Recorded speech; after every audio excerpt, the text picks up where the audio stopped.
হরে কৃষ্ণ কৃষ্ণ কৃষ্ণ হরে হরে, হরে রাম রাম রাম হরে হরে। নমস্কার বন্ধুরা, সুখের চাবি চ্যানেলে আপনাদের সকলকে জানাই স্বাগত। আমি আশা করি আপনারা সকলে ভগবান বা ঈশ্বরের কৃপায় ভালোই আছেন, সুস্থ আছেন। বন্ধুরা, আপনারা যদি লাইভে কিছু শিখতে চান বা জানতে চান তাহলে চ্যানেলটি সাবস্ক্রাইব অবশ্যই করুন। বন্ধুরা, ভগবান কি ছোট ছোট প্রাণীদের মানুষের ভোজন বানানোর জন্য পাঠিয়েছেন? মাছ মাংস খাওয়া পাপ নাকি পুণ্য? পশু পাখি, ভেড়া, ছাগল, মাছ, মুরগি এসব খাওয়াতে মানুষের পাপ হয় নাকি পুণ্য?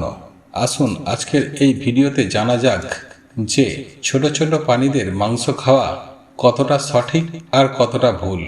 বন্ধুরা, আজকাল এমন মানুষদের দেখতে পাবেন যারা মাংস খাওয়াকে সঠিক বলে দাবি করে, যারা বলে ঈশ্বর এই ছোট ছোট প্রাণীদের আমাদের খাওয়ার জন্যই বানিয়েছেন এবং আমরা যদি এগুলো না খাই তাহলে এগুলোর কি হবে।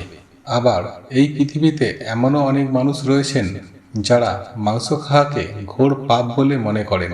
এই মাংস খাওয়া তাদের জন্য অনেকটা পাপের কথা। আজকের এই ভিডিওটিতে এমনই কিছু জিনিস আপনাদেরকে বোঝাবো যা থেকে এটা পরিষ্কার হয়ে যাবে যে এই মাংস খাওয়া কতটা সঠিক বা কতটা ভুল। বন্ধুরা, এক রাজ্যে এক ধনী ছিলেন। তিনি একটি অনেক বড় তীর্থযাত্রায় যেতে চাইছিলেন। যাওয়ার আগে তিনি নিজের রাজ্যে একটি অনেক বড় অনুষ্ঠানের আয়োজন করেছিলেন। সেখানে তিনি গ্রামের সমস্ত মানুষদের নিমন্ত্রণ করেছিলেন।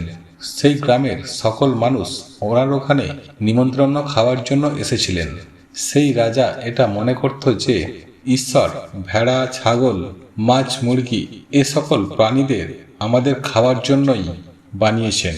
এই জন্য তিনি ওনার নিমন্ত্রণ বাড়িতে মাছ মাংসের আয়োজন করেছিলেন এবং বাড়িতে আসা অতিথিদেরকে মাছ মাংস খাওয়াচ্ছিলেন। আর যারা খাওয়ার তারা খেলো, আর যারা মাছ মাংস খাওয়াকে পাপ বলে মনে করত তারা খেলো না। তারপর এইসব ভোজনের কার্য শেষ হওয়ার পর রাজা সকল মানুষকে এক জায়গায় বসিয়ে সেইখানে বক্তৃতা দিতে শুরু করলেন। নানা বিষয়ের কথা তিনি মানুষকে বোঝালেন। সেই সব সকল কথাগুলির মধ্যে একটি কথা ছিল যে তিনি বললেন, পরমাত্মা কতই না দয়ালু। তিনি অন্যান্য নানা রকম ভোজনের সঙ্গে অনেক প্রকারের ছোট বড় জীবজন্তুও বানিয়েছেন যাতে আমরা তাদেরকে খেতে পারি।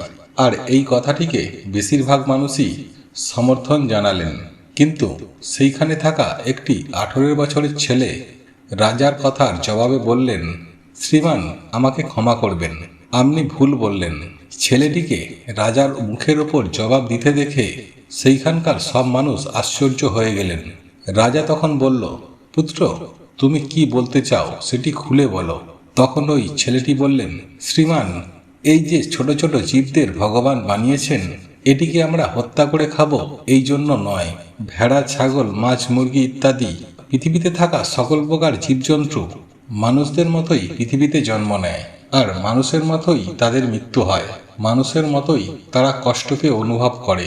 কোনো প্রাণী কোনো প্রাণীর থেকে শ্রেষ্ঠ বা বিশেষ নয়। হ্যাঁ, এটি একটি অন্য কথা যে আপনার বুদ্ধি বিকশিত আর পশুদের বুদ্ধি অতটা বিকশিত নয়। কিন্তু আপনার বিকশিত বুদ্ধির এটা মেনে নেওয়া ভুল যে নিজেদের থেকে কম শক্তিশালী বা কম বুদ্ধিমান প্রাণীদের খেতে পারবে। এটা বলা ভুল যে ঈশ্বর এই সকল প্রাণীদের আমাদের খাওয়ার জন্যই বানিয়েছেন। আমরা আমাদের মুখের স্বাদের জন্য এবং আমাদের জীবিকার জন্য, আমাদের শরীরের পোষণের জন্য আমাদের কোনো প্রাণীকে মেরে খাওয়ার অধিকার নেই। কথাটা শুধু এটুকু যে আমরা এতটা চতুর যে কোনো সময় তাদের ধরেই আমরা ভোজন বানাতে পারি। কিন্তু এর মানে এটা নয় যে তারা আপনার থেকে কম জোর বা আপনি ধরতে পারেন বলেই ভগবান তাকে আপনাদের ভোজনের জন্য বানিয়েছেন। শুধু একবার ভেবে দেখুন, মশা এবং জঁক আমাদের শরীরের রক্ত প্রাণ করে। আমাদের শরীরের রক্ত তাদের অনেক ভালো লাগে, তাই বলে কি আমরা তাদেরকে আমাদের শরীরের রক্ত প্রাণ করতে দিই? ঠিক এইভাবেই বাঘ, সিংহ, শেয়াল, কুমির ইত্যাদি প্রাণীদেরও আমাদের শরীরের মাংস অনেক বেশি ভালো লাগে, আর তারা যখন চাইবে আমাদের শিকারও করতে পারবে। তার মানে এই নয় কি ভগবান আমাদের বানিয়েছেন ওই সকল প্রাণীদের ভোজনের জন্য? যদি আপনি এমনটা মনে করেন তাহলে আপনি কেন বাঘ, সিংহ, শেয়ালের মতো প্রাণীদের থেকে নিজেকে রক্ষা করেন? যদি হাঁস মুরগি ভেড়া ছাগলকে ভগবান আপনার ভোজনের জন্য বানিয়ে থাকেন, তাহলে নিশ্চয়ই আপনাকেও ভগবান বানিয়েছেন সেই সকল প্রাণীদের ভোজনের জন্য। বন্ধুরা, সেই সকল মানুষদের অজ্ঞানতার প্রমাণ, যাদের মধ্যে কোনো রকম দয়াভাব নেই। এই সকল মানুষেরা নিজের থেকে কমজোর দুর্বল প্রাণীদের ধরে নেয় এবং নিজের ভোজন বলে মনে করেন।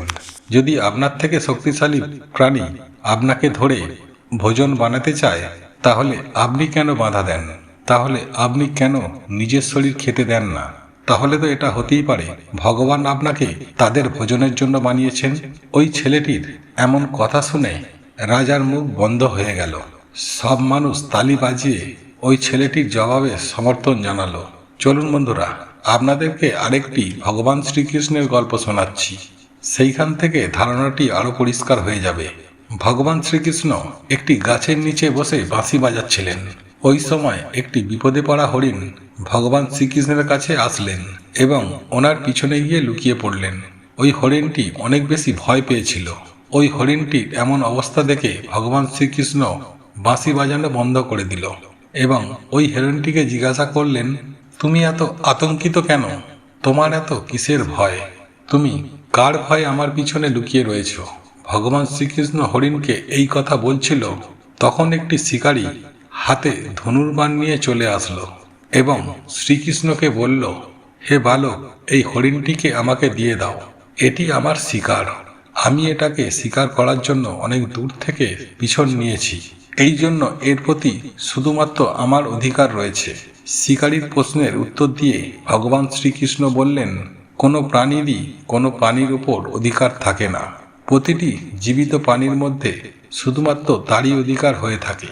শিকারী বলেন, না, এটি আমার শিকার, আমি একে হত্যা করে এর মাংস রান্না করে খাবো। তখন ভগবান শ্রীকৃষ্ণ বলেন, এই প্রাণীটিকে মারার অধিকার তোমাকে কে দিল? এর অধিকার তো সেও পায় না যে এই পৃথিবীতে এই প্রাণীকে জন্ম দিয়েছে। যে কোনো প্রাণীকে হত্যা করা পাপের শ্রেণীতে আসে। তুমি কি ধর্মকে মানো না? তখন শিকারী বলেন, হে বালক, আমি তো তোমার মতো এত জ্ঞানী নয়, কিন্তু আমি এটুকু জানি মাংসের ভোজন করা পাপ নয়। আমি জীবকে হত্যা করে তাদের কষ্টের জীবন থেকে মুক্তি করি, আর এর ফলেই তারা পরবর্তী জীবন মানুষ রূপে পেয়ে থাকেন। আর তাছাড়া কোনো না কোনো মানুষ এটিকে মেরে তো খেয়েই ফেলবে। যদি জীব হত্যা পাপ হয়ে থাকে, তাহলে রাজারা এগুলোকে শিকার কেন করেন আর এদের মাংস কেন খায়? শিকারীর এমন কথা শুনে শ্রীকৃষ্ণ বুঝতে পারলেন যে বিভিন্ন প্রাণীদের হত্যা করে করে বিভিন্ন প্রাণীদের মাংস খেতে খেতে এনারও বুদ্ধি প্রাণীর মতোই হয়ে গেছে। ইনি উচিত আর অনুচিত বোঝার ক্ষমতা হারিয়ে ফেলেছেন। তখন ভগবান শ্রীকৃষ্ণ সেই ব্যক্তিকে একটি গল্প শোনান। তিনি বললেন, হে শিকারী, এই গল্পটিকে ধ্যান দিয়ে শুনুন। এ থেকে আপনি বুঝতে পারবেন মানুষ কেন মাংস খেয়ে থাকে আর এটিকে খাওয়া পুণ্য নাকি পাপ। একবার ভয়ঙ্কর আকাল পড়েছিল, মানুষদের ফসল নষ্ট হয়ে গিয়েছিল। তখন চারিদিকে খাদ্যাভাব দেখা দিয়েছিল। সেখানকার যে রাজা ছিল, তখন সেই রাজাটির অনেক বেশি চিন্তা হলো যে মানুষদের খাবার সমস্যার সমাধান কিভাবে সে বার করবে। তখন তিনি একটি সভার আয়োজন করলেন এবং সকল সভাসদদেরকে জিজ্ঞাসা করলেন যে মানুষকে খাবার দেওয়ার জন্য সবথেকে সস্তা জিনিস কি হবে। রাজার এমন প্রশ্ন শুনে তখন সব সভাসদ ভাবনায় পড়ে গেলেন যে রাজার প্রশ্নের উত্তর কি দেয়া যায়। চাল, গম, আলু, ভুট্টা ইত্যাদি এই সকল ফসল ফলানোর জন্য অনেক বেশি সময় এবং অনেক বেশি পরিশ্রম লাগে। তখন ওই সভাতে এক ব্যক্তি মাংস খাওয়ার কথা বললেন। তখন তিনি ভাবলেন, মাংসকে ভোজনের সঙ্গে যুক্ত করে দেওয়া একটি ভালো সুযোগ এসেছে। যদি একবার রাজা অনুমতি দিয়ে দেয়, তাহলে আমরা ছোট ছোট প্রাণীদের মেরে আমাদের নিজেদের ভোজন বানাতে পারবো। নিজের ইচ্ছামতো প্রাণীকে খেতে পারবো। কেউ আমাদের কখনো আটকাবে না, আর আমাদের লুকিয়ে চুরিয়েও মাংস খেতে হবে না। তখন ওই ব্যক্তি রাজাকে বললেন, মহারাজ, এই ক্ষুধা সংকট থেকে বাঁচার জন্য সবথেকে ভালো বিকল্প বিভিন্ন প্রাণীদের মাংস খাওয়া ছাড়া আর কোনো উপায়ই হতে পারে না। এটিতে ধনের খরচা অনেক কম আসবে এবং পরিশ্রম অনেক বেশি করতে হবে না, আর আমাদের সংকটও দূর হয়ে যাবে। সবাই সকল বসে থাকা ওই ব্যক্তির কথাটিতে রাজি হয়ে গেলেন, কিন্তু ওইখানে যে প্রধান মন্ত্রী ছিলেন তার এই প্রস্তাবটি একেবারেই পছন্দ হলো না। উনি চুপচাপ বসেছিলেন। রাজা প্রশ্ন করলেন, হে প্রধানমন্ত্রী, আপনি চুপচাপ করে কেন বসে আছেন? আপনার কি মতবিরোধ রয়েছে এই বিষয়ে? তখন মন্ত্রী বললেন, মহারাজ, আমার মনে হয় মাংস খাওয়া সবথেকে সস্তা বিকল্প নয়। এই বিষয়ে মতামত আমি আপনাকে কালকে জানাবো। রাত হতেই প্রধানমন্ত্রী সেই মানুষটির বাড়িতে পৌঁছে গেল যিনি মাংস খাওয়ার প্রস্তাব দিয়েছিলেন। হঠাৎই প্রধানমন্ত্রী তার বাড়িতে আসা দেখে তিনি ঘাবড়ে গেলেন এবং ভাবলেন, নিশ্চয়ই কোনো না কোনো কিছু অশুভ হয়েছে। তখন মন্ত্রী বললেন, সন্ধ্যার পর থেকেই মহারাজের শরীর অনেক বেশি খারাপ হয়ে গেছে। রাজার শরীরের মধ্যে অনেক বড় রোগের সংক্রমণ হয়েছে।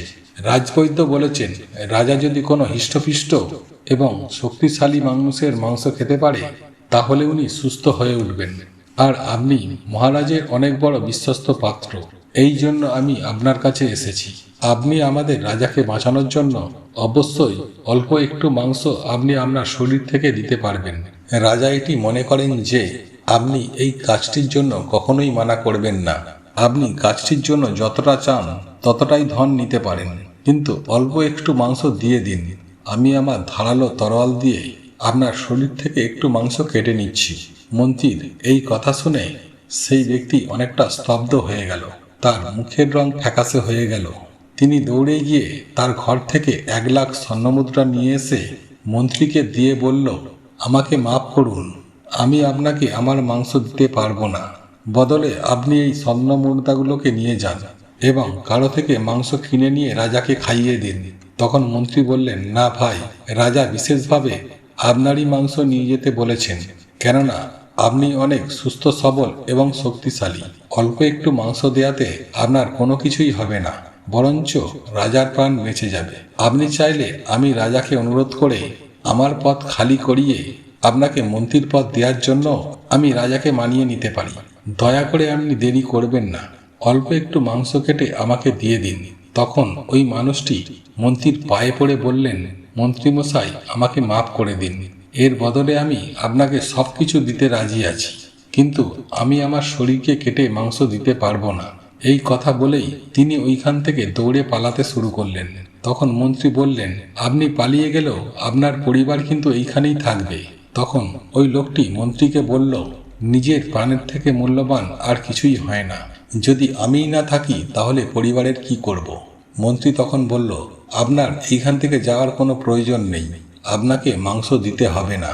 এই বলে 1 লাফে তিনি স্বর্ণ মুদ্রা নিয়ে সেইখান থেকে চলে গেলেন। তারপর সেই ব্যক্তিটির ধরে প্রাণ আসলো। এই প্রকার মন্ত্রীমশাই সব ব্যক্তিদের বাড়িতে গেলেন এবং সকল ব্যক্তিদের কাছ থেকেই একই আগ্রহ করলেন এবং একইভাবে সবাই নাকচ করল এবং সবাই নিজের খাজানা থেকে 1,00,000 কিংবা 2,00,000 করে স্বর্ণমুদ্রা দিয়ে দিল। এমনকি অনেকেই 10 লাখ পর্যন্ত স্বর্ণমুদ্রা মন্ত্রীমশাইকে দিয়ে দিল, কিন্তু অল্প একটু নিজের মাংস দিতে রাজি হলো না। মন্ত্রী তখন ওই সকল পয়সাকে নিয়ে নিজের বাড়িতে চলে আসলেন। তখন তার কাছে কোটি টাকা একত্রিত হয়ে গিয়েছিল। পরের দিন সকাল সকাল মন্ত্রী সেই সকল অর্থগুলিকে নিয়ে রাজসভায় রাজার কাছে পৌঁছে গেলেন এবং ওই সকল স্বর্ণমুদ্রাগুলিকে রাজাকে দিয়ে দিলেন এবং ওই টাকাগুলি কোঠিতে ছিল। রাজা তখন প্রশ্ন করলেন, এই সকল টাকা কোথা থেকে নিয়ে আসলেন? তখন মন্ত্রী সকল ঘটনা রাজামশাইকে শোনালেন। মন্ত্রী বললেন, মহারাজ, আমি একটি মিথ্যা নাটক করেছিলাম। আমি সকল সভাসদদের এই কথা বলেছিলাম যে আপনার অনেক শরীর খারাপ, যদি আপনি ওনাদের মাংস একটু খাওয়াতে পারেন তাহলে আপনি সুস্থ হয়ে যাবেন। মহারাজ, সব সভাসদ মিলে আমাকে এতগুলো পয়সা তো দিয়ে দিয়েছে, কিন্তু আপনার সুস্থ হওয়ার জন্য তাদের শরীর থেকে একটুখানি মাংস কেউ দিতে পারেনি। কালকে এরা সবাই সভাতে মাংসের মূল্য সস্তা বলে বলছিলেন। এখন আপনিই ভেবে দেখুন যে জীবিত প্রাণীর মাংস কতটা সস্তা এবং কতটা দামি। অল্প একটু মাংসের জন্য তারা লক্ষ লক্ষ টাকাও দিতে রাজি হয়ে গেল। তাহলে আমরা কিভাবে একটি প্রাণীকে মেরে তার মাংস খেয়ে নিতে পারি? বন্ধুরা, সেই মন্ত্রীর কথা রাজা অনেক ভালোভাবে বুঝতে পারলেন এবং মাংস খাওয়াকে নিষিদ্ধ করলেন। এবং এইভাবেই ভগবান শ্রীকৃষ্ণ সেই শিকারীকে বোঝালেন যে দেখো, সব প্রাণীর দেহই সব প্রাণীর প্রিয় হয়ে থাকে, সে যে কোনো পশু বা মানুষই হোক না কেন, সবার মাংসই ততটাই মূল্য হয়ে থাকে যতটা কোনো ব্যক্তির প্রাণ মূল্য হয়ে থাকে। এই জন্য কোনো প্রাণীকে কষ্ট দিতে নেই। মানুষ যখন নিজের শরীরের কথা ভাবে তখন তার শরীরের ওপর খুব মায়া হয়, আর তখন সে এই কষ্ট থেকে নিজেকে বাঁচানোর জন্য একবারও ভাবে না যে এটিতে তার কষ্ট হয়। যেই দিন আপনি এই কষ্টটিকে অনুভব করতে পারবেন যে এই সকল প্রাণীদের কতটা কষ্ট হয়, সেই দিন আপনি মাংসর মূল্য বুঝতে পারবেন। বন্ধুরা, আমি আশা করি যে ভগবান মানুষের মানসিকতার উন্নতি করবেন এবং মানুষ বুঝতে পারবেন যে কোনো প্রাণীর হত্যা মানুষ হত্যারই সমান। বন্ধুরা, আজকের ভিডিও এই পর্যন্তই। বন্ধুরা, এই ভিডিওটি যদি আপনাদের পছন্দ হয়ে থাকে তাহলে ভিডিওটি লাইক করুন, কমেন্ট করুন এবং বন্ধুদের সাথে শেয়ার অবশ্যই করুন। মনে রাখবেন, আপনার একটি শেয়ার অনেক মানুষকে উপকৃত করতে পারে।